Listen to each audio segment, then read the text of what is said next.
What's going on, everybody? It is me, your boy Gilbert, And me, Harry. and we are here for the Fulcrum Entertainment Podcast, number 296, I think. And yeah, we are dangerously close to the 300th episode of this podcast, Harrison. Wow, yeah. If that doesn't make you feel old. Oh. Yeah. What are we going to do about that? Just keep on living and hope you die young and hot. I don't know.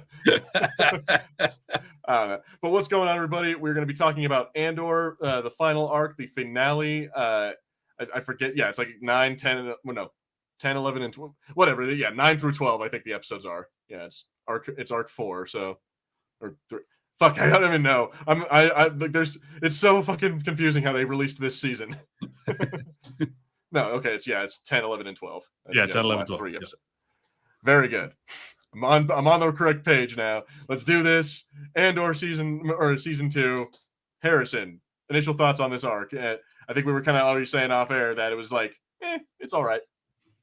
Yeah, I'd say it's got some real good moments in it. I think it starts really strong, but the ending does what it needs to do, but it's not that interesting. Like it's not like a bad ending. You know, this isn't Game of Thrones season 8. No one's going to be like mad about it, I don't think. But it's just not that final episode. It's not full of drama. It's just like, yeah, no, fine. That makes sense. Does this make us arc reactor? What? Because we are reacting to arcs. I'm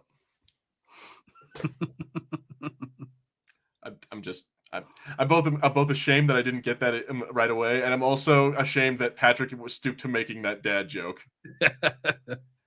Anyway, yeah, I guess that does make us arc. No, it makes us arc reviewers.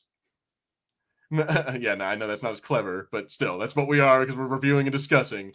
So, shut up, Patrick.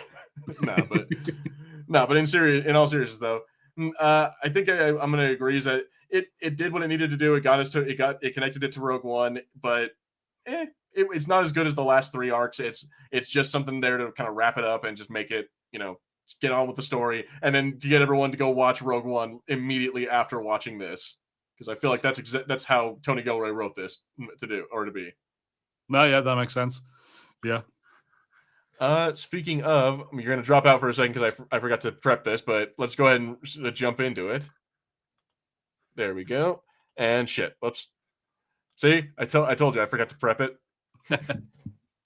But here we go. So yeah, we're on our final one. 1 year later, BBY 1, and which I feel like, is it BBY 1 if it's still like a couple weeks before, or it's like a few days before the events of Rogue One, and then a few weeks before the events of the Battle of Yavin? I'm like, is it really a year, or is it like really it's BBY like 2 weeks? I mean, yeah, I suppose. I mean, it's but it's still a year. Do you know what I mean? It's the run up to New Year's is the sort of idea. Yeah, BBY is your New Year's Day, and then we need to kick off.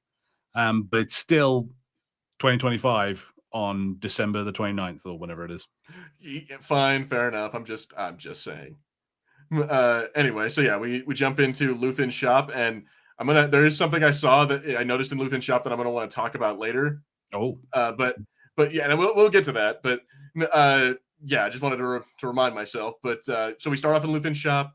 We have an alarm going off, like Clea's like little like terminal is beeping, and we find out that it's Lonnie. Turns out that he, it's like the burn protocol, like whatever stuff they have in place. Like this is like his emergency SOS, like I need to get the hell out of here call. And yeah, and it's basically like at this point we get the idea that Luthen and her are like they're on edge. They're pretty much like they're almost certain that they're going to get caught. And also, I don't know if you noticed, I also like that they have like Han Solo's, well, the same version of his blaster right there. Oh yeah. But yeah, so you see them arming themselves, like they're getting ready, and like so. I'm curious how you felt about this scene because it's Lonnie. He goes and is the first one who tells Luthen about the Death Star, and he's like, I was poking through files, I was looking to see if she knew who you were, and I found something so much worse. And he talks about the Death Star. I'm curious how you feel about this and how it ends up turning out. I liked this. I like this whole scene. I think it's really fun to watch Luthen. Luthen does have that sort of not exactly Walter White, maybe Mike from Breaking Bad, that sort of thing. You know, he's really kind of all business. And even though he's one of the most competent characters in the show, he's really pivotal. He has so little time for people sometimes, and then sort of coming up against Lonnie, it's kind of fun because it's like watching an animal that you know is about to get eaten. Sort of Lonnie is freaked out. He's gone to Luthen for help, and even at this point, when Lonnie keeps saying, "Where are you going to send us? I need you to tell me that we're going to be safe. My wife and children have to be safe. What are we going to do?" And Luthen just won't even approach it. like for ages, just like, no, keep telling me this stuff. I need this stuff. Yeah, like that's the messed up. Yeah, I love how the second he tells him like, well, they probably already know. They were probably already coming for me, or they already know. Like you can hear Luthen's tone changes. Like, what did you do? What did you do? Like, and he starts getting really a lot more on edge. So yeah, I agree. He doesn't. It shows in this moment that like the facade drops and he stops giving a shit about Lonnie or his family or his safety. It's all about what information he has, and it. I did want to ask you so he says that like he mentions that like my wife and child, they're tucked away right now. They're safe for now, but we need to know where we're going. I'm like, dude, your wife and child are dead. They're so dead.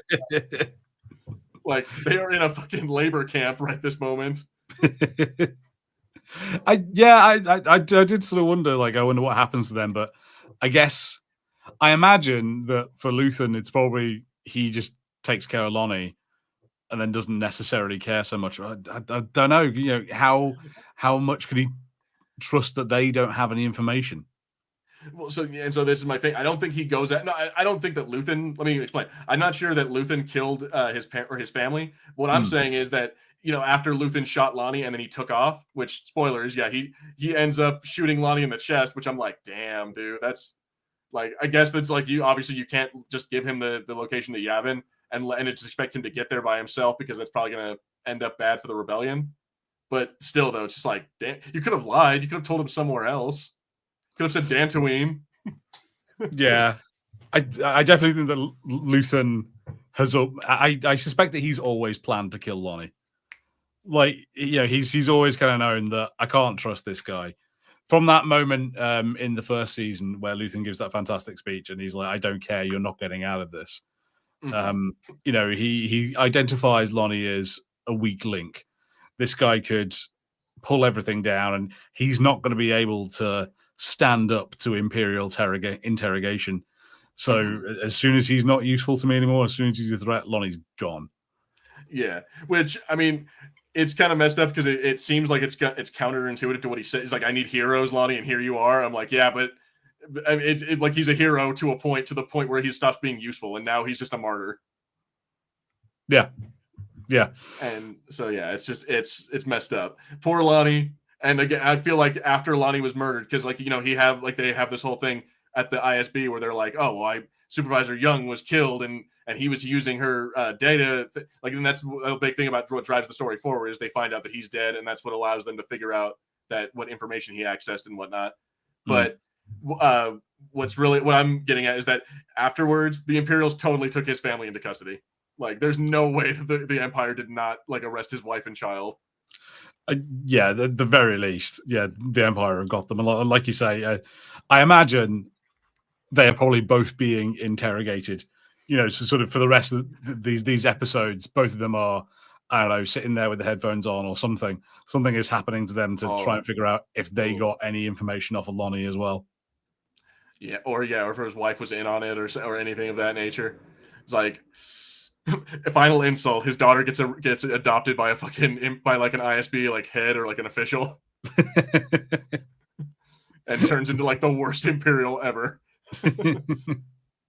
Anyway, so yeah, it's really messed up. I kind of like how after first of all, I think I like how they don't show it to you. They just kind of show you this like skewed like Dutch angle shot of Luthen, and then they show you Lonnie dead after the fact. It's just like I think that's really powerful. It's like less is more kind of thing in that way. Oh yeah. No, I think as well, like it sort of helps express that idea that killing Lonnie is not actually that significant a thing to Luthen.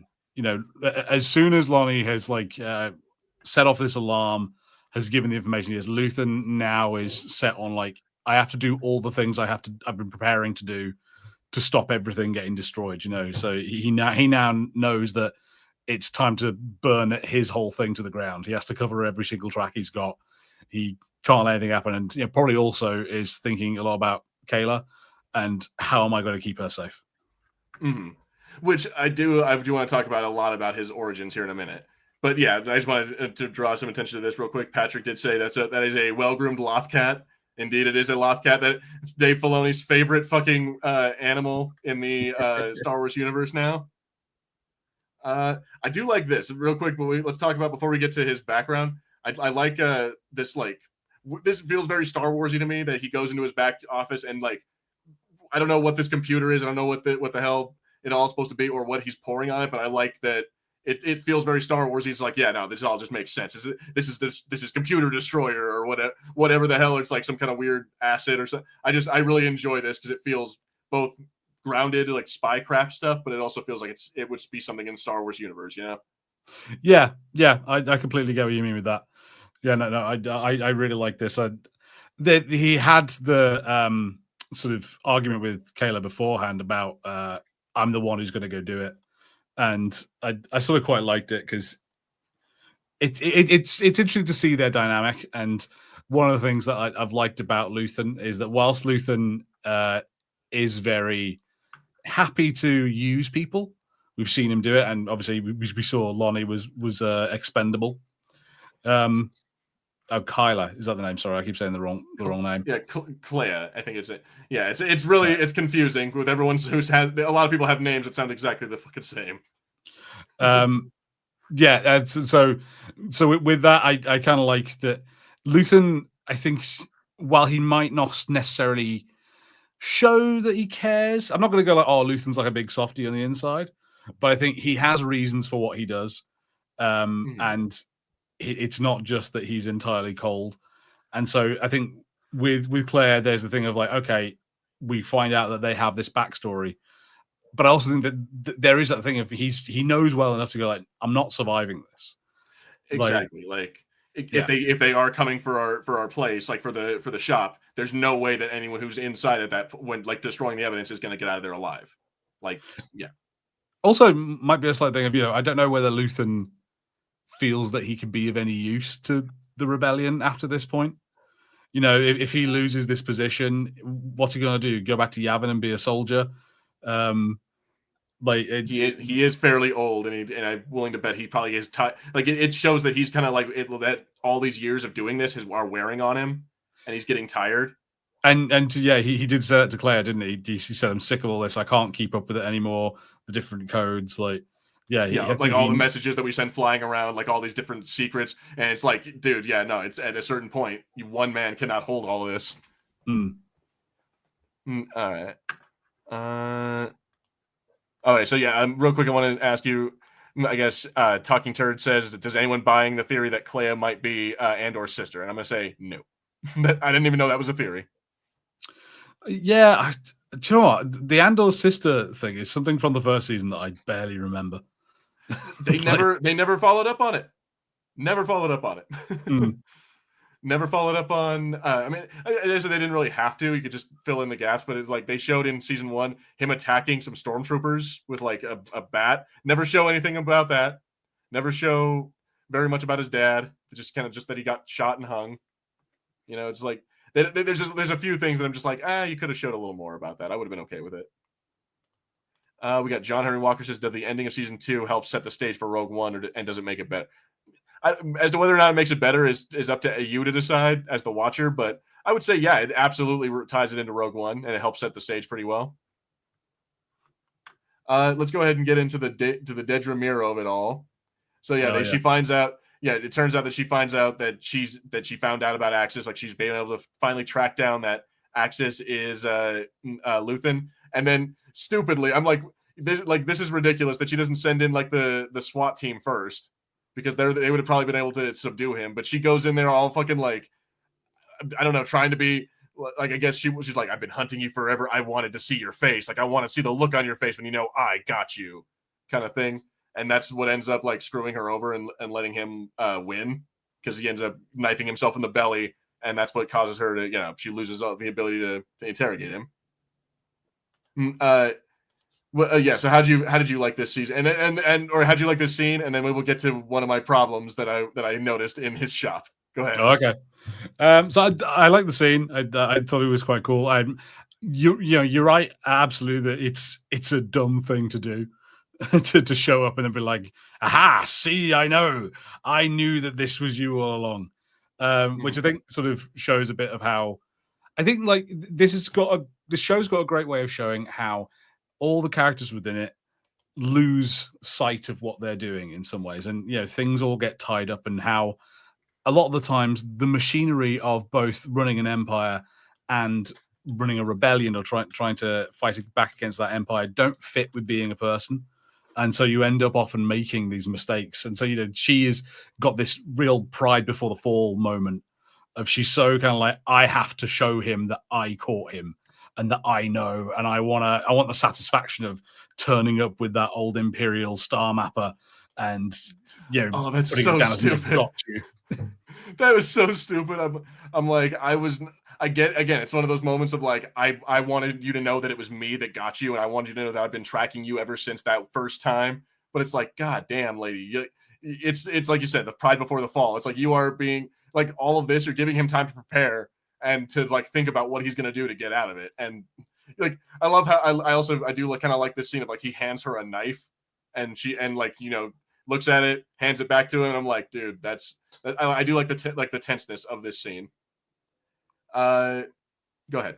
Yeah, I don't know whether that even has this sort of sign of his confidence of this thing of like, it does not matter what happens to me, and so he can hand over a weapon, put her in a position where she might have an advantage over him, might be able to attack him, but he's sort of like, what happens to me doesn't matter right now, as long as, well, it does, just as long as like you don't get anything out of me.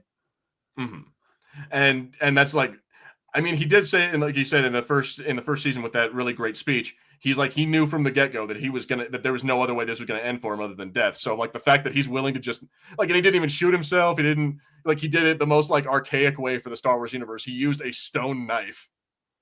Like, yeah, a little bit of me was like wondering, like, is this place going to be wired to blow? Like, that would be kind of cool if it was like, psych, you're not getting anything from here. But would that have maybe been that would have better? been too action movie for all of this. Really, it defeats the point maybe a little bit.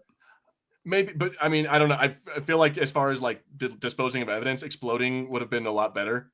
But also, I don't know. Would that have been a better ending as far as Mira's ending, Dedra's ending? Because I do want to talk about like she ends up like, well, fuck it, we'll say it right now because it's just one scene at the end. She ends up in the same prison that Andor was in, like building the Death Star parts and shit. And so I'm like, is that, I don't know, I personally, I would have preferred her to get shot.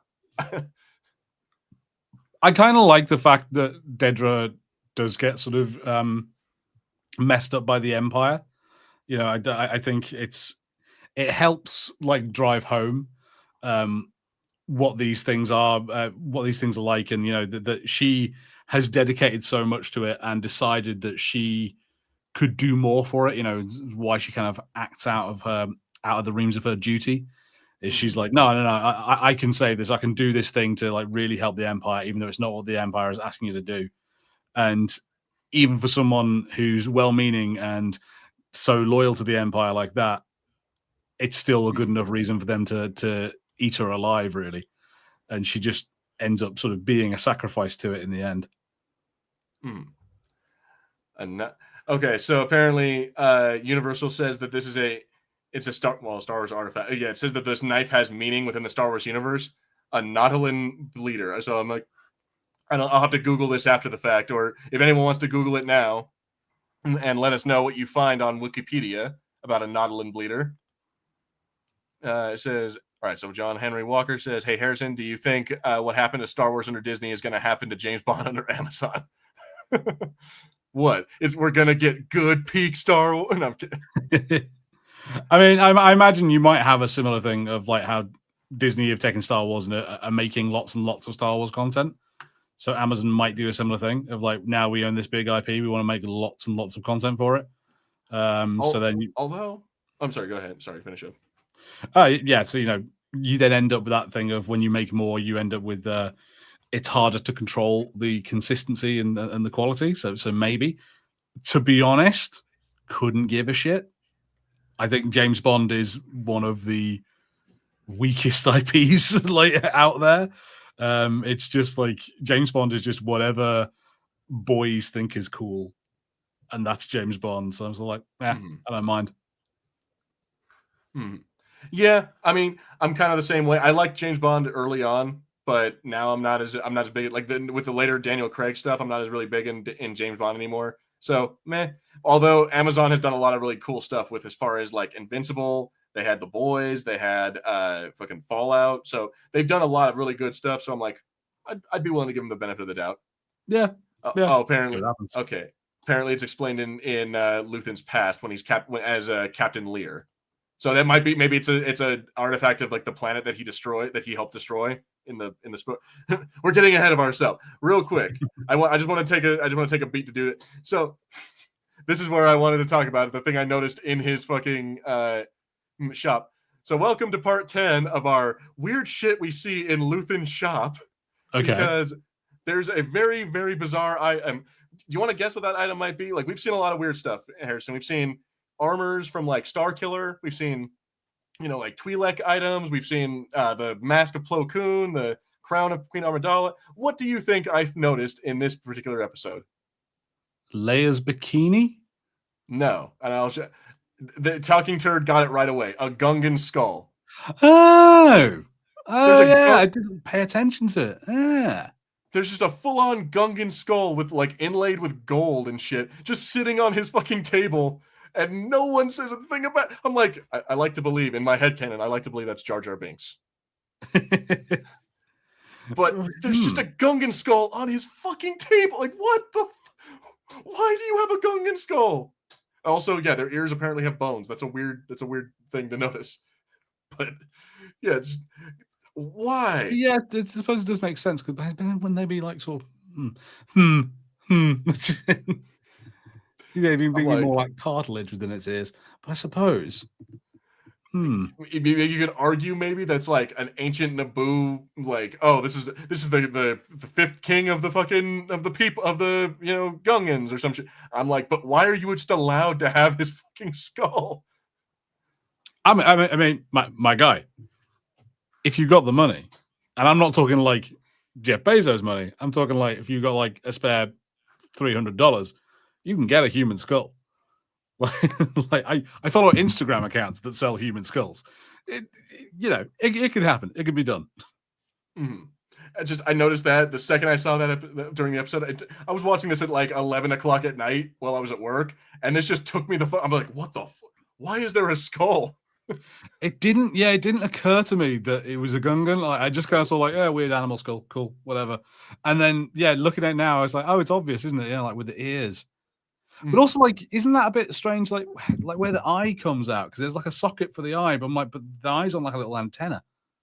Yeah, I don't. Hey, let me see if I just literally just had the shot, but here, while we talk about that and I find it, but it was just kind of a weird thing, and I think you're right. It is kind of a strange, like, showing their anatomy, like I didn't realize that a Gungan had that kind of weird. I thought they had like their eye like kind of.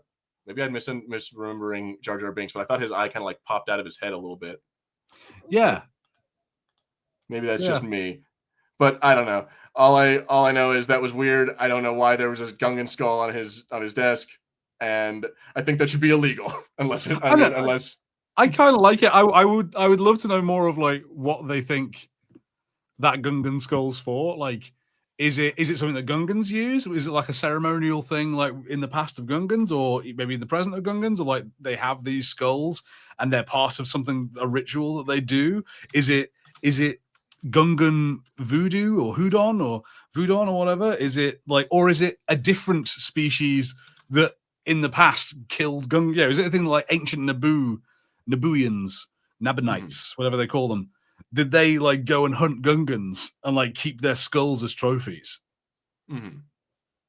Yeah, I'm just like, I don't. Maybe that'd be a crazy thing. Is that back in their past they used to like take them as.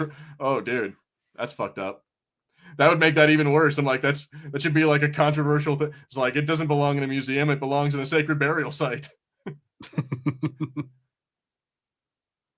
Oh, I disagree. I refuse to believe that the Gungan at the end of Return of the Jedi was Jar Jar. I refuse. He got killed by Darth Vader because he didn't like it. Anyway, moving on. We're moving on. So yeah, Luthen gets taken to like their hospital, which I also want to talk a little bit about their hospital because like we also have all right, we'll get to that part. Yeah, like Luthen gets taken to the hospital. Clay sees it, and that's when we see that the ISB is now fully aware of like that Supervisor Young. Like he found plans to the Death Star and is apparently he leaked the information. Let me see here. Go ahead. Here we go. Let's go ahead and talk about this part, the flashback. I really liked this scene. I thought this was like a great moment of like character building, and it was probably like the best way they could do that. How about you feel? Oh yeah, no, I loved it. I thought this was brilliant. Maybe people can say in the comments, or maybe you'll know, Gilbert. Do you know information about, or are there any guesses as to where he is, who he's fighting for? Is he fighting for the Empire at this point? Is it a corporate security thing? Like, what army is he in? It's very unclear. It's very unclear. Like I was trying to guess that based off of his uniform, because it doesn't look like he's part of the Republic. I'm based off of like how his radio is going off. It's like kill everyone in that building. Oh, if anyone's moving, burn it down, destroy them, that kind of thing. I'm like, it has to be the Empire in my mind, because there's no way. Like it would make sense in my mind, because he says that like the equation that he wrote 15 years ago during his speech. He says like, I wake up every day to the conclusion of an equation I wrote 15 years ago. And so it's like, I guess this must be the 15 years ago. Like he saw that the Empire is evil, and he just like, I'm going to take it down. I'm going to do all my sneaky little shit to like trade and barter and pilfer and get my way up to become this person that can like infiltrate their world. No, I love this moment. Him just sitting there begging for it to stop is fantastic. It's brilliant. Just this incredible moment of just, I don't want to be part of this.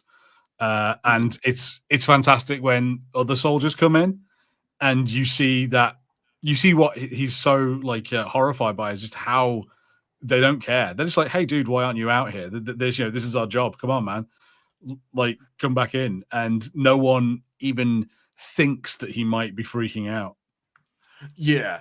And I mean, I like how he also kind of puts it like, oh, I had to go in here to reload. And, well, why isn't this ship in the air? Why aren't you gunning everyone? Well, the ship's having to restart. I couldn't, I can't do anything about it. It's like he makes excuses that are plausible, but at the same time, no one ever thinks to themselves that he might just be not wanting to kill people. Like, so that's what makes me believe it must be the Empire. And also based off of like, you can kind of see it looks a little bit like Stormtrooper armor almost. Yeah. Like not quite, but it has like the beginnings of it. So I'd be willing to bet that he used to be an Imperial sergeant or Imperial soldier, and then he just like one of his first major battles, he's just like, fuck this, I can't do this anymore. Yeah.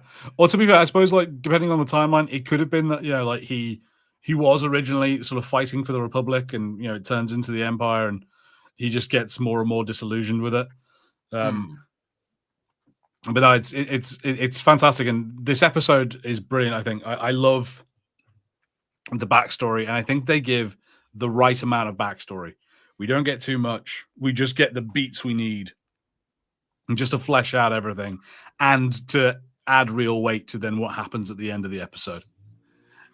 That is also really sad that like he saved Clea's life, and in the end she had to end his. And it's like, oh, yeah, that's too bad.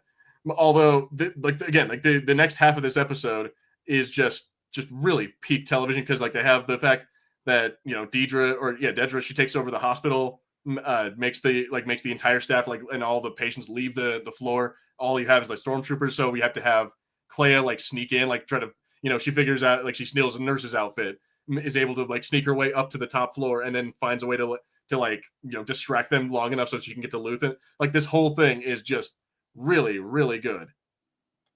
And I love like watching her spycraft and her being like, you know, just like a rebel agent. Oh yeah. Yeah, no, it's fantastic. And I love that. It's great that it juxtaposes the backstory and how her relationship with Luthen built and what they mean to each other. We'll get to it, I suppose, but what in one of the backstories, in one of the backflashes, he says that she's his daughter, and then she goes, "So am I your daughter now?" And this like this kind of wonderful feeling of like, whilst it wasn't like, you know, all hugs and kisses and, you know, happy that, oh yeah, she found a new dad and he had a daughter and he raised her and, you know, like he loved her like a father would. He probably did, but it's all tinged with this like, yeah, when it's useful. It's about surviving. It's, you know, it's maybe a comparison to would make maybe like the Telltale Walking Dead games, when you've got I can't remember anyone's name, but your lead character and the little girl that he saves, and as you go through the games, you know, they sort of become this father and daughter relationship, or like Joel and Ellie in Last of Us. But it's like they work together, so he doesn't have this moment necessarily, these moments of like, you know, oh yeah, I'm raising you and I'm so proud of seeing what you become. Yeah, like I kind of agree with you on that one. Like it wasn't that he just like took her under his wing. It's the fact that it made it more convenient, and he even tells her, it's like when it's useful, like we'll be whoever we need to be. And like right now, I'm Luthen, you're Clea. Everything else, it's up in the air. It's up for grabs. And I'm like, I kind of like that idea, is that sometimes we'll be father and daughter. Sometimes we'll just be work associates. Sometimes you'll be my assistant. Like it's just whatever works for the lie. Yeah, no, completely makes sense. It's really good, and so getting to juxtapose that with all the scenes within the hospital,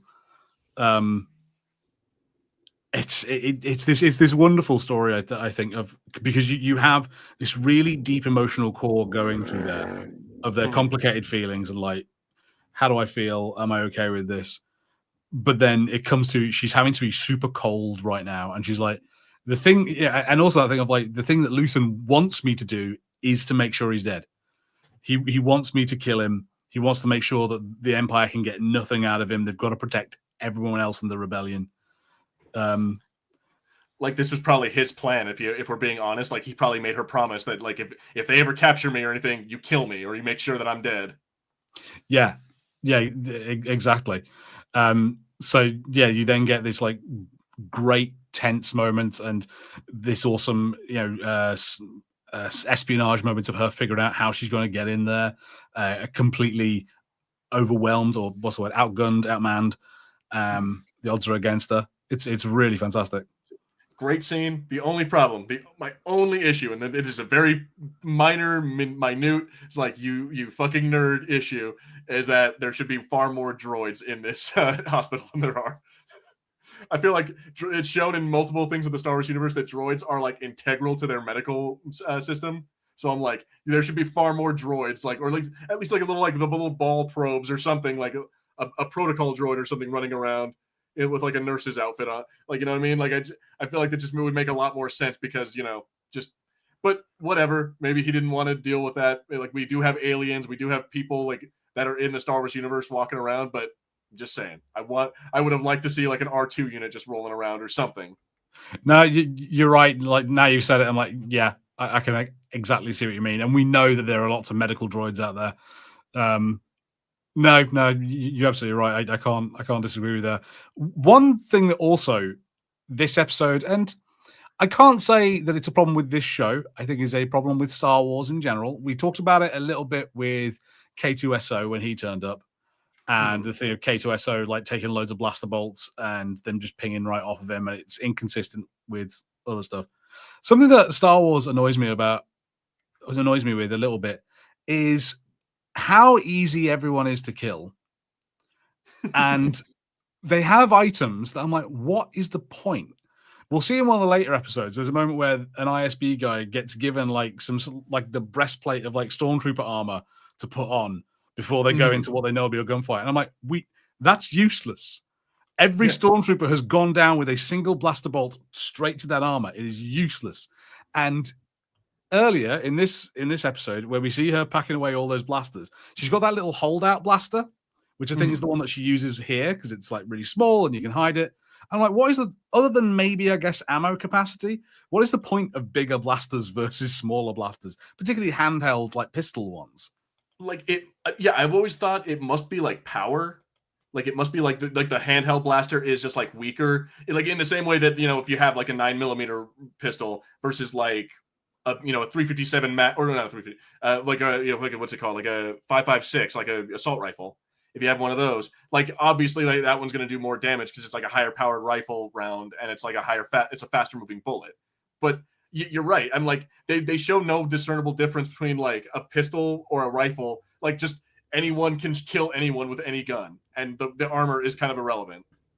Like, yeah, she just shoots right through it, and he just falls over dead. Yeah, like, and obviously, I'm fine with it for the show because I think in terms of the story and the sort of drama of it, it works. But but yeah, it's just a thing that always kind of annoys me a bit. Of just like Star Wars sets up this idea of like basically if you get hit once, you're dead, and I'm kind of fine with that. Like if that's the rules of the world, I'm kind of okay with it. But then it's just like, what's the point? You might as well just go into battle wearing a t-shirt. Yeah, exactly. And I mean, that's kind of like what the rebels do. Like they most of the time they're wearing just like normal clothing. They're not actually wearing armor or anything of that nature. So I'm like, I guess it kind of makes a lot more sense in that. Oh shit, hang on. Just like my screen just kind of like zoomed in on me for no reason. Anyway, so let me see here. So yeah, we get we also get another moment of this with like Clea and Luthen on what I'm assuming is Nibou, like blowing up a Imperial like convoy, and he's like training her for the first time of like this is what it is to be a rebel. This is if you really want to do this, like you have to make sure you make a decision. Like you have to know what you're getting into, and I do kind of like this. It shows that Luthen is really upset. We've talked about it before, but he's really obsessed with Nibou. Like he must really like this planet. I mean, yeah, maybe, and it could be okay. He's got ties to Nibou or something, or maybe he just vacationed here a lot as a child, or he knows that Palpatine comes from Nibou, and so sort of has that thing of like kind of blames Nibou for what's happened, sort of hates the place. I think Clea's blaster is extra strong. Maybe I don't know. I think it's really just the story needs people to just fall over dead the second they get shot because that's how Star Wars works. I suppose it's like I kind of don't care that it's inconsistent because I'm like it's TV and it's movies. I know it's always going to be just whatever works best for the story, but I'd love to like have like someone somewhere go, no, this is how blasters work. Like this is how much you need, and if it were real, this is what would happen. But anyway, sorry. And welcome to YouTube.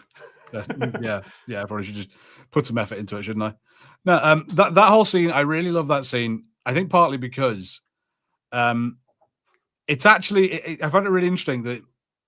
Do you think that Luthen would definitely have gone on to be this figure in the rebellion if it wasn't for Clea? Because he's kind of like, I'm just surviving. I've just gotten out of everything and I'm just surviving. And it's her that seems to get obsessed of like, no, we have to fight back. I mean, yeah, she does kind of like, she asks like, when are we going to fight back? Oh, well, later yeah. Cause like when they're watching the public execution and she gets like really pissed off about it. I'm like, I guess, I don't know. Cause yeah, Luthen, he does seem to like being in the shadows and being like a quiet figure that nobody really knows about. It never seems like he wanted to be known as a martyr or as a hero. And he kind of just accepted that from the get-go, that he was that the things he's going to do are not going to be glamorous. Like, and I mean, we talked about this as well. So let's go ahead and end the episode, or we want to end this episode. You know what I mean? When we end this, the first episode here with Luthen's death and then Clea running, and then the second episode is like she goes back to the safe house, gets like the code breaker or like the radio or whatever the hell little like Morse code thing that she's doing, and she calls Wilmon for an extraction, and Wilmon immediately, both Wilmon and Andor both immediately assume that it's Luthen, right? So, let me see, where was I going with this? that yeah, like they when they want to go get him, like the doesn't the rebellion tell him that like Luthen is like a monster, that we're not on Luthen's side, basically. Like they all kind of like are like the rebellion council is like against it because they don't like Luthen for some reason. Like I'm not crazy about that, about their the reasoning of like, oh, we don't want to, we're not going to authorize a mission, fuck Luthen, we don't like Luthen. You know what I mean? It's like I'm not crazy about that, because yeah, it seems like Luthen would like, he wouldn't necessarily be a big figure, but he would at least be important. Like he's still a resource. Yeah, I find it interesting that they have that dynamic between them, and I don't know whether it's a comment on the sort of classism and the different classes, and how you have all those senators who are very much, we're very civilized and we do everything by our rule of law, and then there's sort of Luthen go like, no, this is how we actually do things. Like, I'm not saying you don't have a part to play, but this is how this gets done. Is that I kill people and the people I hire kill people. And going back to like the last arc, that moment where Andor shoots the driver, and you really get this thing of like, Mon Mothma has sort of known that bad things were happening, but is suddenly faced with it and freaks out. Because her face when she like shoots someone. Yeah, and it's like that she's so used to things being sort of out of sight. Like she knows that Luthen had an agent kill her friend who was possibly going to blackmail her. The one who was giving him money, the one who was in coupling. Yeah. But it just kind of goes by the wayside. It's like, oh, he just disappeared, and she knows, but she can't do anything about it. And she's not freaking out at Luthen at it. She just knows it happens. And then when she suddenly is faced with it, she's like, oh my god. And then we get the Saw Gerrera, because Saw Gerrera says something like that, doesn't he? He says something about like, if you're only as good at fighting as you were with like deciding what was right or something. Yeah, I think if you only were good at fighting as you were with lying, is what he says. Oh yeah. Yeah, it's like, I guess guess Saw Gerrera probably, like, I guess Saw Gerrera really isn't down with like the fact that Saw Gerrera is so like against them and he's so militant. I guess maybe that's why they don't trust Luthen, is because he's kind of like Saw Gerrera, except he's a lot quieter. But he's just as like brutal and just as willing to kill people and stuff like that. So I'm like, I guess maybe that's what that's about. But I'm like, it is something that that Andor says later on, is that he gave, like, if you guys gave like a fraction of the sacrifice that he gave for the rebellion, like maybe you wouldn't be saying these things. I'm like, that's kind of true. Like, all you guys did was leave your cushy mansions to go live on Yavin. Like, he had to fucking be running in the mud for like years getting all this shit put together. Yeah, I sort of see it a little bit like that Luthen is Magneto. And I don't know which one it is, whether it's Mon Mothma or whether it's I can never remember his name. Leia's dad, whether Leia's dad is Xavier, but yeah, they've got that real kind of respectability politics of it. Like, we have to do this the right way. We can't do this, Magnus. You have to be good, Magnus. And like Luthen's just like, nah, man, I'm killing him. Magnus. I love the Magnus. Deep cut from Harrison. Let me see here. All right, so I'm curious, how do you feel about this dude's oh shit, wrong one.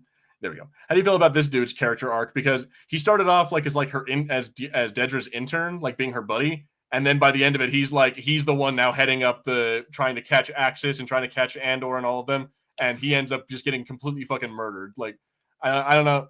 I feel like this guy was just kind of like a throwaway character, and that's a little Yeah, I know what you mean. He does just sort of like drive plot things forward, which I sort of think is fair. You've got to have someone to step in. I like the fact that he got set up earlier in the show, and he's kind of cold to Dedra. She's got that thing of like, you can have all the glory, and he's like, bitch, I don't want your help. We saw much more of him in this episode than we did before. I love how camp this guy is. Like, I don't know if it comes across, but like, he's got such a like camp accent, the way he speaks. I'm like, yes, psychopathic gays. Let's put them in there. They're fun. Yeah, okay. I mean, I get what you're saying, but I'm like, out of context, that might be that might be taken the wrong way. Yeah, don't clip that one. Yeah, it's not gonna do us any favors. But I think part of what I was thinking, and I think that this show's fantastic for it, is I love how much the villains and the people who cause so much pain and so much hardship for people in this show are not cool. Like the one who comes closest to being cool is like Fennec there. He's got his cape, and I like that actor. I think he's got a really cool, badass voice. And every time he shows up, he's being really imposing, like he is here. And he's giving speeches.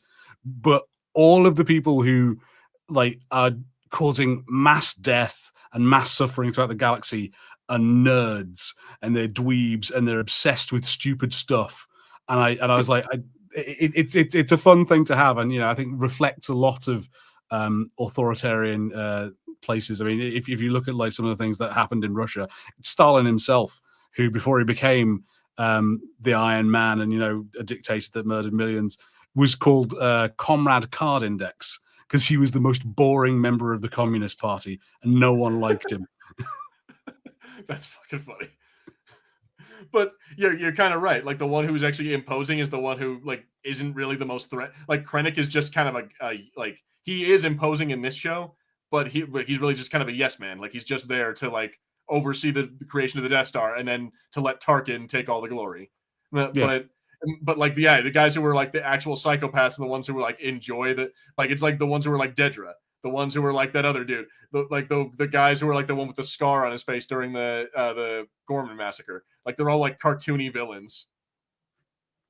But yeah, I do enjoy that. I think since we touched on it, I really do enjoy how Krennic in this show is made out to be like an actually scary individual versus in Rogue One, he's made out to be kind of like a bitch. Well, I think it's interesting that he's scary to ISB agents, but like no one else knows who he is, and they're terrified of him because they know what he can do. But yeah, in Rogue One, we see him interacting with Tarkin, and he's kind of Tarkin's bitch a bit more. Exactly. Like, yeah. Oh yeah, go ahead. Like watching him with Darth Vader, like it just depends on what perspective you're seeing it from. Because like if you're seeing it from this perspective of like him talking down to an ISB agent, it's like, oh, I could fuck your day up and put you in prison and ruin your career and blah blah blah blah blah blah. But when he's talking to Tarkin or like the Emperor or like Darth Vader, it's like, dude, he is such a smaller man. But yeah, I enjoy that. It's cool to see the dichotomy. Also, this whole thing of like him poking her on the head. It's kind of a funny. Yeah, that just made me laugh. Yeah, it's real funny. Yeah, like I guess it's to like accentuate the fact that like everything falls on her and she's gonna catch the blame for all of this crap, which is why she ends up in like that prison. But yeah, it's a goofy moment in what would otherwise be a serious scene. Well, and just things like I think there's some fun things like none of these people would think to resort to physical violence between each other. So even just like a stupid kind of goofy thing, but touching her like that is, you can see like how shocked she gets, like because of this thing of they're all about, I have power over these people and I can make things happen because I can destroy your life or stop you getting a job somewhere or throw you into a prison. But then he actually like comes in and gives her like a physical presence. And like this concept, the only other time she's had a physical threat to her was Cyril, like strangling her, and she's just completely unused to it. And I think they do incredible stuff in this. Like the sort of dichotomy as well of how everything in ISB is white and clean, and then everything that the rebels are doing is so dirty and mucky, and they've like separated themselves from the physical world almost. Yeah. Krennic was in a room full of white coats in Rogue One. He was getting snubbed left and right. Yeah, that's what I mean. Is it like, again, depending on what room you're in, I like how that like the dichotomy of these different areas of Star Wars, like how the same character can have a completely different personality depending on who they're dealing with. Like, which is just cool. It's a cool little way to do that. Let's see here. So yeah, I already talked about how Clea goes back to the safe house. She gets out like this John Wick crap of like putting it behind a brick wall or something seems really just like Like, why would you do that? Why would you put it so like inconveniently across like feet of concrete? I'm like, dude, come on. I mean, I guess it's got that thing of it's something that you only want to use when it's really serious. So you make it like a real inconvenience to get it. So like if you want to get it out, you have to be committed to it. It has to be worth doing, and then also the fact of just hiding it. Maybe someone finds the safe house, but they don't find what you left there. Fair enough. Fair enough. I'm just saying. It seems like this thing is like if this is a life-saving thing that's going to get you off of this planet, you're going to waste like 2 hours breaking through this fucking concrete wall. It reminds me of, I can't remember who it was that suggested it, but there was a guy during the Cold War who said that the way that the president should have access to nuclear codes is that they should be surgically put into the chest of a dude who had to just go wherever the president did. And he had a suitcase with him, and the suitcase just had a knife in it. And so if the president was going to launch a nuclear strike, he had to take the knife and cut the codes out of this man. And it was this thing, and it was this thing of like, it was like, it has to be a situation that it's worth it enough for the president to murder a man to get the codes to do. And like that's how serious it is launching a nuke. And it has to be that difficult to take the action to launch a nuke. That's fucking wild. Can you imagine being the guy with the fucking codes in your stomach? Yeah. Living every day in like perpetual terror that someone's gonna come to you and cut your fucking stomach. Oh my god. Maybe it's like a guy who like you can't ever let him know what the news is. Like he's got like headphones in constantly, just like listening to like real good music. He's listening to Casey's and the Sunshine Band all day. You give him a fake newspaper every day, just like with like completely fabricated news articles. Yeah, Russia says sorry. That was a bit nasty of us. We're calming down now. Like, oh, cool. Oh Lord, that'd be insane. Oh my god. All right, let's go ahead and get into that. I really like. I enjoyed. I wish that they had done more of it, but I really enjoyed this whole like this thing of like Melshi, Andor, and K2 being all like best buddies, and they're sitting there, they're drinking, they're playing cards, they're hanging out. Like it is kind of like a nice human moment for this show, and I think it takes a little bit of the attention down from like where we were a minute ago. I don't know. Yeah, I kind of enjoy it. I like how Wilmon, he instantly comes to them and it like lets them know what's going on and that they need to do their thing. And without even any hesitation, they're on the ship and they're going to go get who they think is Luth, and they don't realize it's actually her. It's actually Clay at this point. Yeah, but I think Alan Tudyk is very underutilized in these last 3 episodes, and we should have put far more of him. Fair enough. I thought they did Tudyk quite well when he is in it. Yeah, they manage even in a show that's more serious. They do manage to get him to be real funny throughout this, and I think what he does in this, like the character K2, what he does in this episode is pretty damn cool. Mm-hmm. Oh, yeah. They show that he is indispensable, and they explain they kind of explains why he's on every mission with Andor from here on out, basically, because like he is just like having a KX droid seems like it'd be really just.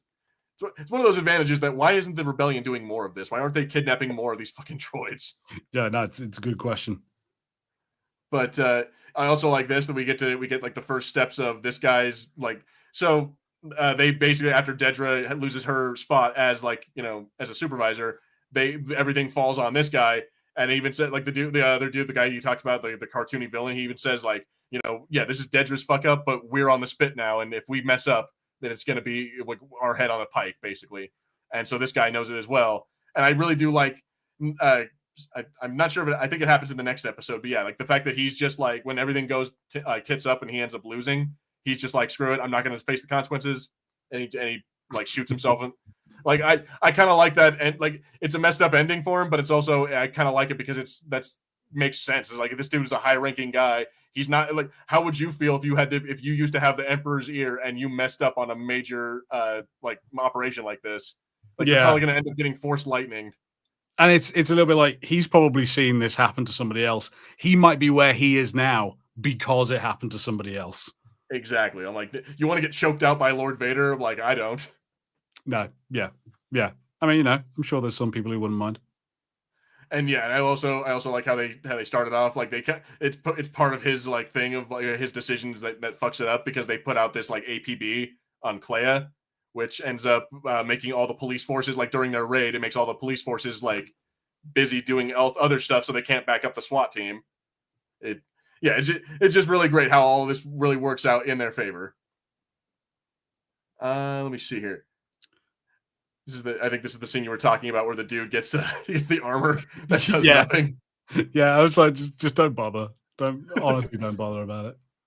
Honestly, yeah, like why are these guys even like? I get that they're ISB, not official stormtroopers, but why wouldn't you be wearing far more armor than like there's so many areas that you could just blast that are not even trying to be protected.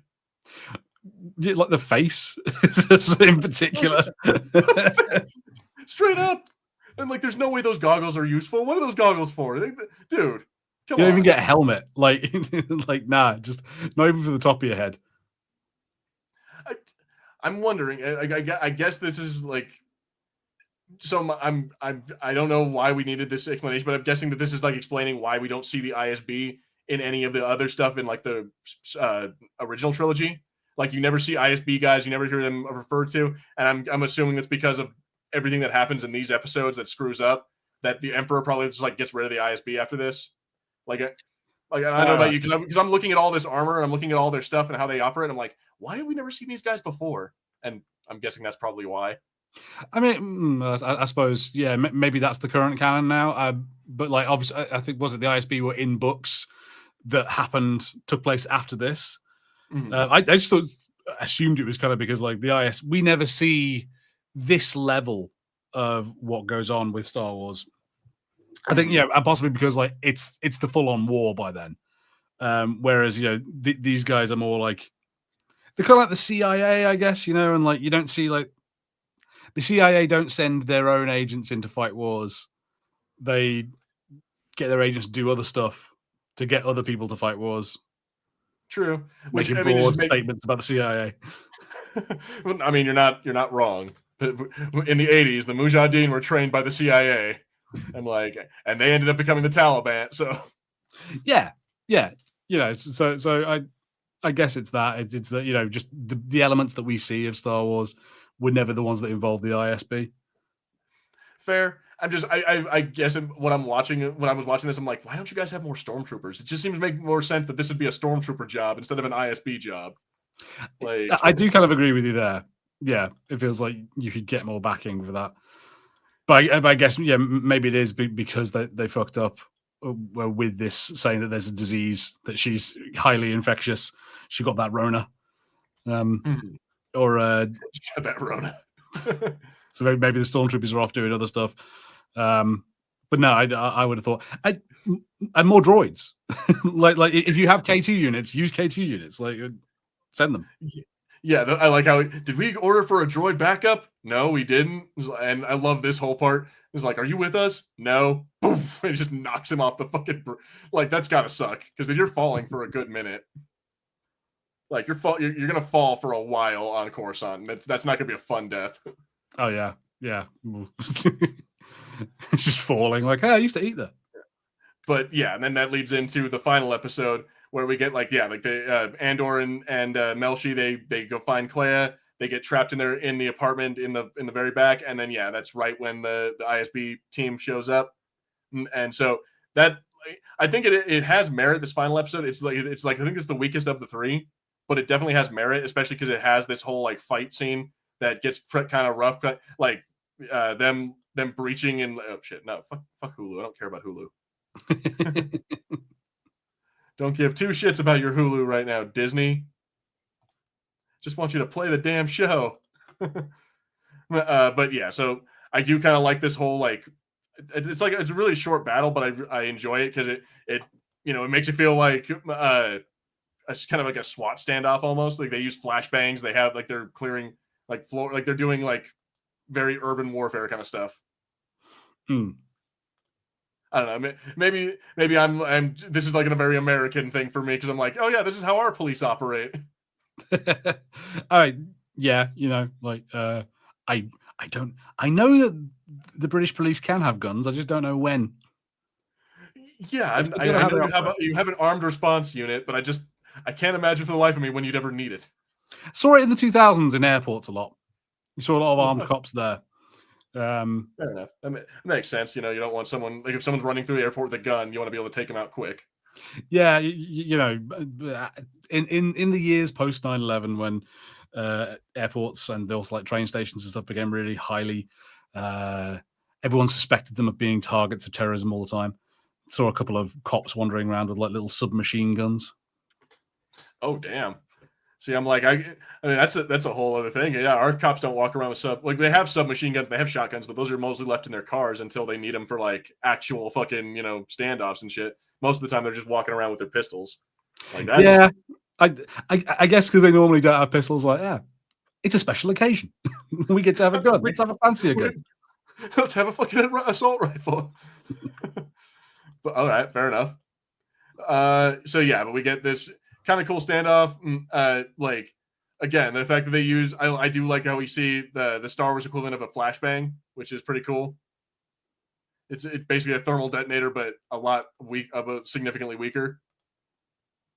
And so yeah, how did you feel about this like fight scene? I'm like, I think it added some like needed action to the episode. Without it, it would have been a much like a kind of a boring episode in my opinion.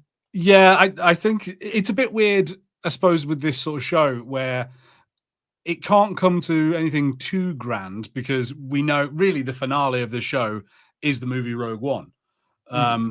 So yeah, you sort of have to have some action, some moment of like heightened tension to have like something that feels a bit more worthwhile. I like this. I think it's quite good. It's really tense. I like that for this show. I think it's appropriate that it comes down to what actually is kind of like quite a small shootout. This isn't like a battle. It's not like you get in the movies. It's not we have to have a huge fight with hundreds of people, and that makes it feel it's like no, it has to be small, and everything could be lost just by these people dying. Because of course, if they didn't get out of it, then Rogue One can't happen. Then Star Wars can't happen. So this bears a lot of weight. Unfortunately, obviously, we know they do get out. It just becomes what. I was gonna say, like, yeah, anything that happens in this episode kind of has like no stakes because we know that both Melshi and Andor make it to Rogue One, so it's like they're not obviously neither of them is gonna die this episode. And yeah, I'm like, I guess there's the possibility that Clea might die, but I'm like, they're not gonna go all the way to Coruscant to get her just to have the fucker just to have the chick die. I'm like, that's not how storytelling works. Yeah. But yeah, like it is kind of like it is fairly low stakes and it is kind of a short one, but it's nice. It's like it's a good action scene, and I like K2 coming in there to save the day, and like yeah, like ending like the dude throwing him against the wall is pretty cool, and it's a very like very K2SO thing because we see him in Rogue One doing the same kind of stuff, like grabbing people, throwing them around, like grabbing a grenade, tossing it at stormtroopers. It's pretty dope. It's a good use of K2SO. Poor Mon Mothma's daughter. She will have issues for sure. Her dad got with her mother-in-law. Oh yeah, is that who that was? That's right. We do. Fuck it. Since you mentioned it, we'll just jump over there for just for a second. Because yeah, they show us like all these different characters like at the end, like what was going on. And was that the chick who was married to the criminal dude? All right. Because if so, I'm like, good for them, I guess. Does that mean the criminal dad died, or he just divorced her, or what? Like, do I even care? Not really. I mean, like from what we've seen of Mon Mothma's husband, I wouldn't be surprised if that man is alive and well and technically still married to her, and he's just getting what he can get. Yeah, they're just fucking on the side because like why not? That's just a weird scene. There's another weird scene at the end part, but we'll talk about that later. Oh yeah, we'll go ahead and get through that. Yeah, they end up flying back to the rebels, and we end up. I want to just point out this is probably my favorite scene of this episode right here, because we get to see Yavin. We get this long shot of them like working on X-wings. We get them like walking around. Like I just like the idea that this was like a whole set that they had to build, and there's just a bunch of extras just fucking around, being like, all right, you do this, you do that, like make it look busy, like we're creating the rebellion. I just really enjoy this. This felt very Star Wars to me. Yeah, and all the weird little speeder thing, dragging stuff reminds me of Hoth and like the Hoth playset that I had, the Micro Machines one, where you had one of those that went around. It was awesome. Exactly. Yeah. So I like that. And then we go right into Luthen, or not Luthen. What's his name? Saw Gerrera talking shit to, and it's like Rogue One Saw Gerrera. It's like literally like the one we see in the movie. So that's pretty cool. Like I do like that. It's nice to see these connections and to see it like so well like fit together. Mm. I do quite like Saw Gerrera in this. I enjoyed like what you were saying there. Like, you keep telling me that it's bigger than all of us and it can take so much more. And then as soon as I'm an inconvenience, it's so fragile and you have to protect it from me. And it's something of like, Saw must be awful to deal with because, like, as they point out, like, you're picking off Imperial transports, they're gonna notice. If they get to you, they might get to us. You're a liability. And then Saw's like, "Hey, I'm out here actually doing something. So how about you shut up, madam?" Yeah, like it is kind of like because he's the one who's actually fighting the battles. Like she's just sitting on Yavin like safe and just kind of hanging out. Like, what I think would have been great is if Mon Mothma ever had a time where she actually had to take up arms and like fight. Like, that would be a great moment of character development for her, in my opinion. Yeah. But yeah, I do like this scene. Let me see here. After that, we get to see. Let me see. Okay, yeah. Now we have Andor. Like, he lands back on Yavin. We this time we get to see that they are a lot more security based now. Like, the X-wings are like, comply or we'll shoot you down. It's like a lot more formal military. Which that's basically that's how that works. If you fly over Area 51, you're going to get two F-15s that are going to fly next to you and say the exact same thing. Let me see here. And then that's where we get Andor going to the council for the first time and mentioning the Death Star, or mentioning like a super weapon that's they're building, they're mining kyber crystals on Jedha. They're like they get their fuel from Gorman. They're doing this, that, and the like all these different things to build the Death Star. Which this is a problem I had with this episode is I thought that Rogue One, and I mentioned this off air, I thought that Rogue One was the first mention of the Death Star for them, and that's the first time they ever heard of it.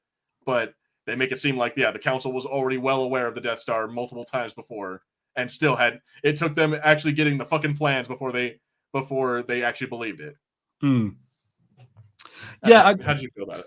I don't know. So this episode, how did I feel about it?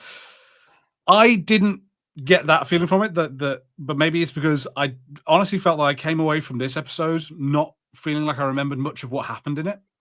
Like, I kind of paid attention to the beginning, and I think the episode did lose me as it went further on, because it did feel a bit like, look, they've got back. I kind of know everything that happens now. Now it's just they're aware that they're building a weapon and that there's some guy called Galen Erso who they have to go to get the plans off or something. They know he's connected.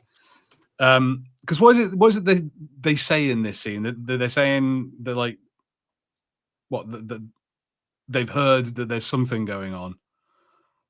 I think they mentioned that, like, the Emperor's like energy project. So he officially what the Emperor's doing is trying to build generators or whatever, or like trying to build like power sources for the planets. And he mentions that, like, oh yeah, no, that's a lie. They're building like a super weapon. And I think it's like Bail Organa who's like the first one who's like, oh yeah, no, we already knew about the generate or about the energy project. We already know that it's bullshit. And then blah, blah, blah, blah, blah, blah, blah. Like, basically, but he doesn't admit that they knew about the Death Star, but he says, like, we already knew that they were lying to us, but we don't. Yeah, because that's what I took that more on face value of, just like, that's all that they know. They know it's nonsense because they know obviously that what's happening at Gorman has been nonsense. They know there was something that they had to. The Empire wanted something else. It wasn't just for what they stated. Essentially, they're like, yeah, we know they're lying, but I didn't take it from it that they knew that the Death Star was what was happening. Yeah, no, I didn't think that part, but it's like, yeah, but he mentioned that just like we already know that there's nothing, or that the energy project's a lie. But like, what makes you think that it's a death? That's where they were like, okay, so why do you think it's a death or it's a super weapon? Like, what evidence do you have, basically? It feels more like all of this is that thing of they don't like. I think a lot of it just feels like these guys don't like anyone else being in charge. They don't like Luthen because they don't want Luthen to sort of be in charge. I think like they really dislike the idea that, and not necessarily. I don't mean this in like these guys are douchebags, but just in I don't think they can handle the idea of other people who do things differently being correct, and that maybe what they've done is wrong. And it feels quite, it's great when you have Andor saying about, saving Mon Mothma, because of course it was Bail Organa's guys that were infiltrated. So it's kind of a failure of Bail that he couldn't send trusted agents. I do like that. Yeah, like when he says, "Oh, when was the last time you saw Luthen?" A year ago, when I saved the senator from the Senate. When I saved Senator Mothma from the Senate, it's like I like how he smiles to himself. He's like, "Fuck, that's right. My guys were the ones who couldn't be trusted." So that is a cool little moment where he gets like one over on Bail Organa. Yeah, and so I definitely see this as they're politicians. It's politics. They're playing that. They don't want to take something from someone like Luthen, and they, for whatever reasons, think that Luthen is not worthwhile. And I think that's why I like that you see that Mon Mothma has a bit more of a dichotomy in this, where she knows that Luthen was not useless. Luthen was right about a bunch of things. Even though he was hard to deal with, and she didn't like the fact that he was so unpredictable and wasn't necessarily trustworthy. He would do things like he would plant people as your valet and not tell you, and just have someone else spy on you. And also, I just want to point out, so Talking Turret says they're senators, not generals. Two of them are, this guy's a general, and that guy's an admiral. Those two are both, like the two guys at the end of the table here, are both military leaders. Like the guys on the left are all senators, but the Fishman and then this guy are both generals, and they also mentioned General Dodonna. So it's like they have multiple military leaders in their employ. I'm like, you guys should, but the military guys just kind of sit there and listen. They don't really like. That's one thing I do notice, that both military leaders, they just kind of listen to it and they don't really like talk back. They're just kind of like, okay, let's hear them out basically. And then later on, I think it's actually the general, this dude who Andor reports to, who like told him that, hey, you need to go meet with this other guy who says he has information on the Death Star. Let me see here. Raditz, yeah, Raditz is an admiral, and then I think so there's at least like 4 or 5 military leaders in the rebellion. Okay. But anyway, so let me see here. So he goes and meets with Clea, So actually, let's go ahead and talk about this for a minute, about how Clea, she basically kind of has like the episode does focus on her a little bit, of having like depression from Luthen dying and from the rebellion not really being on her side, not believing her. Like they do kind of have a moment of this episode where Clea kind of like loses her marbles, and then they have to have Vel go like talk her down. Like I don't know, did you care about that scene? Were you into that? I thought it was a good moment to have this thing of, it's just so messy. All of this is so messy, and especially like it's completely sort of justified. I think for the character of, she's had all this. This person who we talked about, was he a father figure? Is he not? Is it just because it's convenient? But she has lived with Luthen for a huge amount of her life. Look, like half of her life that she has been following around with him, and they've been working towards the same thing. In like the same day that she has to kill him, escape, kill other people, escape, leave everything behind, come to somewhere that she doesn't know, trust that she'll be there, she'll be okay. And she's got this monumental news about how everything could get destroyed and the Empire could kill billions, and then just not be believed. And you sort of get that thing like, no, yeah, that'd be pretty soul crushing. Yeah, and I mean, and it's kind of a bummer. I think it's a bummer how we're not going to get any more of like what happens to these characters, because like Andor might be dead, Melshi is dead, whatever. All of Rogue One is dead, but she's still out there. Like Clea is still out there. We still have like, let me see.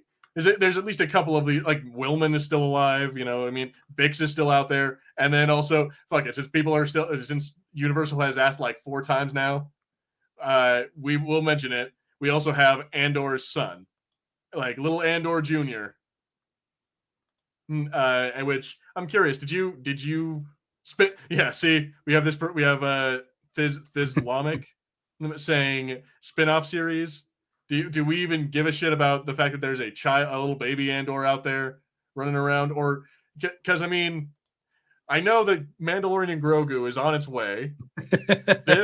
this is literally what BBY 1. So if Mandalorian is like 15, 20 years after BBY, after the Battle of Yavin, then it's I think it's like supposed to be like 5-10 years or 5 or 6 years after Return of the Jedi, which is 8 years ABY. So okay, so that puts us around like 13, 14 years later after the events of this. His kid could be a teenager and could be in the New Republic or the New Rebellion, like the, you know what I'm saying? Like he could be a pilot in the New Republic forces. I mean, I do not care. That I think that of all things would make me kind of mad. I think that is one of the things that I like the least about Star Wars. To be honest, I've seen loads of things that do it, and I never like it. I hate it when the X-Men do it. I hate it when they do it in anything. Of like, but their kids go on. I'm like, listen, motherfucker, Nepo babies are a big enough problem in the real world. I do not need them fucking up all of my fictional stories as well. I mean, the whole thing of Star Wars is one big story of the Nepo baby or a Nepo family. Yeah. Like, you know, I'm sick and tired of this. So no, I mean, I did see this when I saw this. I was like, I didn't really care at all. Like, I suppose thinking about it, you know, like maybe it's this kind of thing of we know obviously that Andor dies, so even though he succeeds at what he needs to do in this show, he's not going to live on past the movie that comes next. So maybe there's this thing of like, well, actually, you know, just because he died on Scarif or whatever it was, he lives on in some way, you know, like, and yeah, Bix abandoned him, but she actually took a part of him with her, and there's always going to be a part of Andor out there in the galaxy, and she still, you know, sort of has her love for him, and it's in this child or whatever. But if that didn't happen, I never would have thought about Bix again.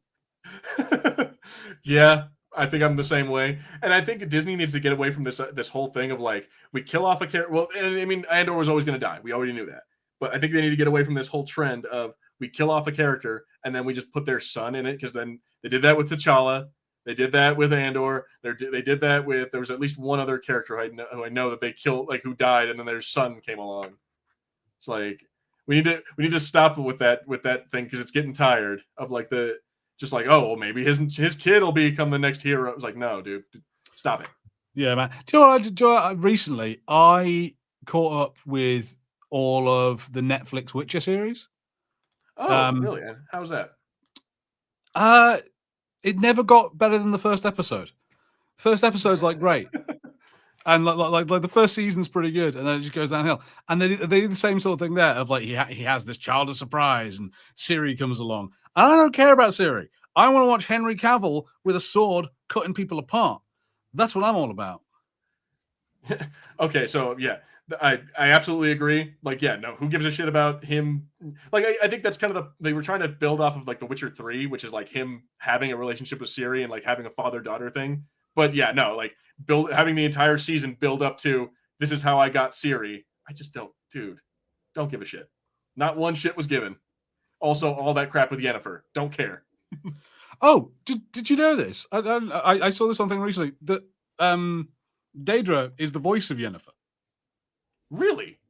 Yeah. No kidding. Yeah, that actress voices Yennefer. No way.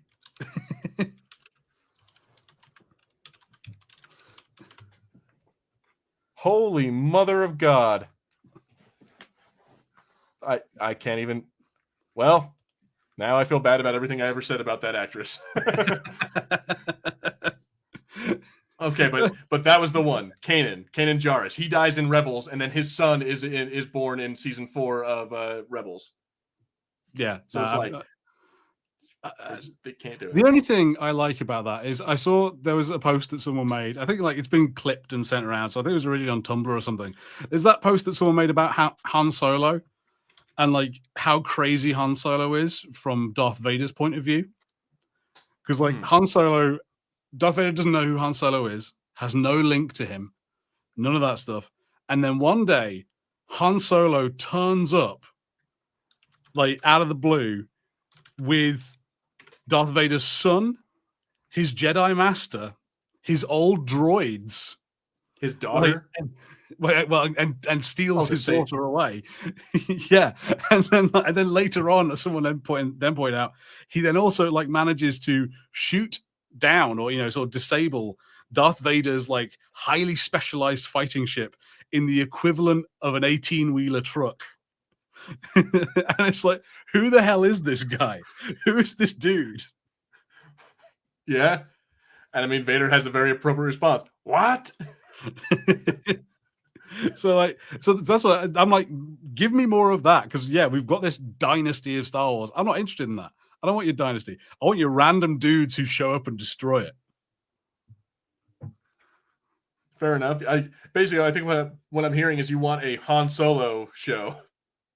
Not necessarily a Han Solo show, but I want more characters that don't have to have some direct bloodline to someone else. And also, frankly, Mr. Filoni, I would also like more characters that do not require me to go and watch 5 seasons minimum of a cartoon. Okay, but it assumes that you already watched the cartoon back when it was in its heyday on Cartoon Network. It shouldn't, because I was doing other things. I was busy living life. Fair enough, but still, though, just assumes that you like most of the people who were into that watched those fucking shows, so they did the homework. I mean, and to be fair, yeah, saying Andor could have been a show. I feel like Andor is that show for me. Andor has given me what I want for Star Wars, but like hands down, I really like it. It's given me a different story, different character. He's not connected to other people. I love it. Luthen, another character, is not connected to other people. Absolutely love it. I'd watch a Luthen show. I'm gonna be honest about that. I would watch the fuck out of a Luthen show. Like, give me him becoming a sergeant to becoming Luthen, like the Luthen that we see in Rogue or in Andor. I'd be, or at the very least, like a 45-minute, like make it like a Star Wars special, kind of like they do, like they're planning to do with the Punisher. Like make a 45-minute show about like just a 45-minute special about like Luthen's story, and just give us little glimpses of his life and little like missions he went on. Islamic says I'd watch a Lando show without Glover. The Caseman says that the Andor was Star Wars for adults. Love it. Absolutely agree. Yeah. I've been so happy about the show.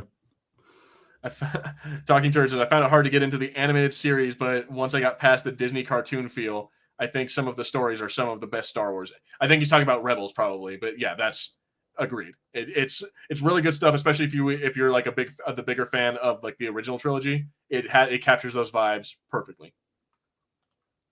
Let me see here. The books about the periphery characters are the original trilogy, or from the original trilogy, makes the background appearances in the events of the movies into pivotal moments in their lives. I'm not sure which characters are you talking about, because like we're talking like Biggs, Wedge, and like Porkins, or like stuff like that. I suppose, yeah, that would make sense because there's all the Rogue Squadron books.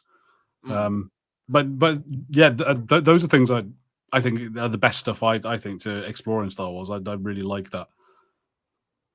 Ooh, they're announcing that Andor 2's complete view numbers are lower than Skeleton Crew.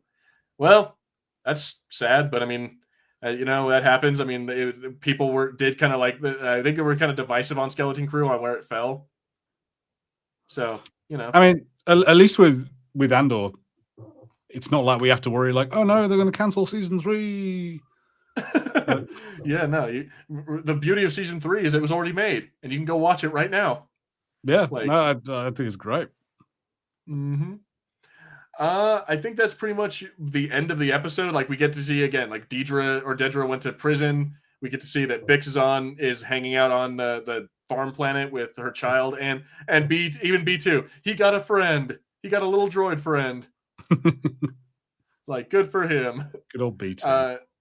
Oh yeah, good. I like how but he lived a happily ever after, and then we get side shit like what's his name, Perrin, and we get to see Mon Mothma for a second there, but that's pretty much the end of that. I overall I'd still say solid show. Like the finale was kind of lackluster, but that's because, again, we've mentioned it before. It was wrapping it up. It's getting you to the movie that we already knew existed. That a lot of people that is probably one of the best Star Wars movies that exists. Yeah. Do you know what? I've just thought about something, because I remember, I swear, someone came into the chat once claiming something about season 2 that Andy Serkis was going to be in it. And all right, maybe I think I heard about that too. Yeah, I remember that there being some claims of Andy Serkis showing up, but thinking about that thing of like going and seeing where characters ended up, tell me where he ended up. I want to know what happened to Andy Serkis. I don't really care about many other people, but do that.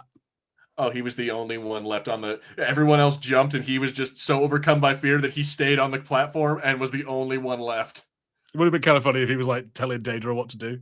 It's like, all right, on program. That would have been funny as hell. I would have been so sad for him, but I would have laughed at her because it's like, yo, lady, you're screwed. But yeah, no, good, but didn't carry the momentum of season 1. That said, he was going to be. They said he was going to be in season 2. Okay, they said Andy Serkis was going to be in season 2. Well, they lied apparently, or maybe there was reshoots, or like maybe he got cut. Yeah, I guess so. So nothing new until Mando movie next year. Good thing or bad thing? So yeah, no new Star Wars stuff until next year's Mando release. I think it's fine. I don't think there's any reason that we have to have, like, we had Skeleton Crew 6 months prior. We had this now. I don't think there's any reason to, like, push it and be like, all right, guys, more stuff, more. Plus, also, there's going to be, like, I think Visions is going to come out next year. Like, Vision Season 3 is coming out. Or actually, no, it might not even be Vision Season 3. It's think of their no, yeah, it is Vision Season. I was going to say, I think they mentioned that Vision Season 3 is going to get, like, 3 sequels to a couple of their shorts. Like, yeah, I was thinking as well, because there was something that we didn't look at, wasn't it? We didn't look at Tales of the Underworld, I think. We did not. That's true. That also came out on May 4th, which, not bad. I checked it out when it came out. Pretty good. It's got 3 episodes about Asajj Ventress and 3 episodes about Cad Bane. Okay. Yeah. I'd say worth it. Also, something that has a person with a son. So I'm just going to leave that alone. I'm going to leave that out. I think I saw something about that. I saw something about is it Ventress? No, somewhat. I won't spoil it for you in case you watch it. But all right. Do you like this series? And Rogue One led right into, and it led right into the next thing. So yeah, if you watch Andor season 1, then Andor season 2, Rogue One, and then episode 4, that is a continuous fucking story that you can watch, and it flows almost like pretty perfectly, in my opinion. Is this someone's worked it out, or some, like, how many days it is from like the end of Andor season 2 through Rogue One and then to episode 1, and it's like really short. It's like the Death Star was complete for like a couple of days. Yeah, it was complete for all of like a week, maybe. Let's see. Okay, Tony Gilroy in his chat mentioned they had many cut scenes, including characters that didn't make the end of the final cut, such as Leia, Kino Loy, and a lot of K2SO, etc., etc. So yeah, it's probably just to make it flow, but I'm willing to bet that they got all this just in case, they wanted to add in an Easter egg of Leia or something like that, which would have been awesome. I think they could have done that, but whatever. Could have put R2D2 or C3PO walking around in the background or something. Could fucking, what's his name? He's still alive. C3PO's character or his actor, Anthony Daniels. Oh yeah, Anthony Daniels. Yeah, he is still alive. Damn it, milk it. The issues with Andor season 2 was that it was 4 seasons crammed into 2 episodes, as it was originally intended to run for 5 seasons, and I think they cherry picked plot points to make it the 1 season. Yeah, it's that Disney didn't back it enough. Like, they didn't have they probably didn't have the faith in it to run it for 5 seasons. So they took the best parts of each of like whatever they were planning on doing and then just put that into it.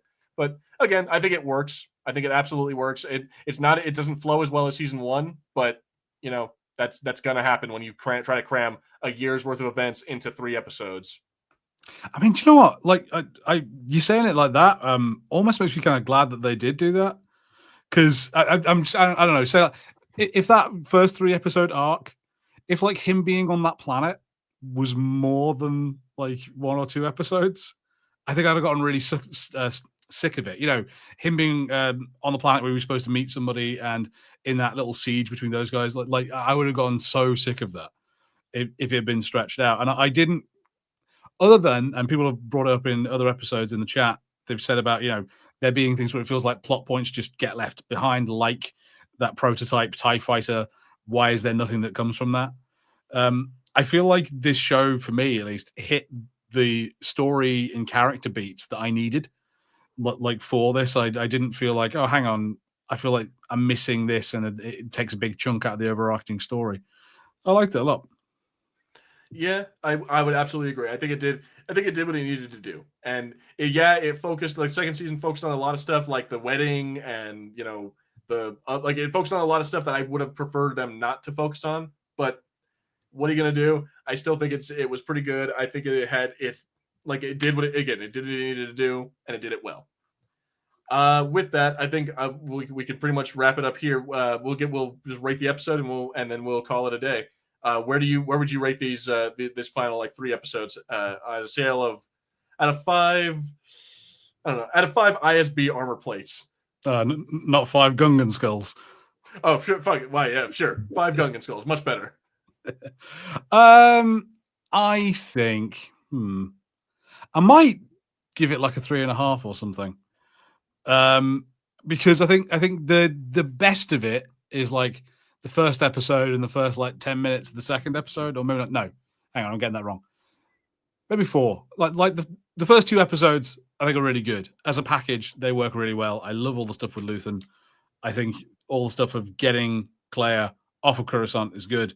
The last episode feels like you probably could have ended the moment they got to Yavin, and I didn't need anything else.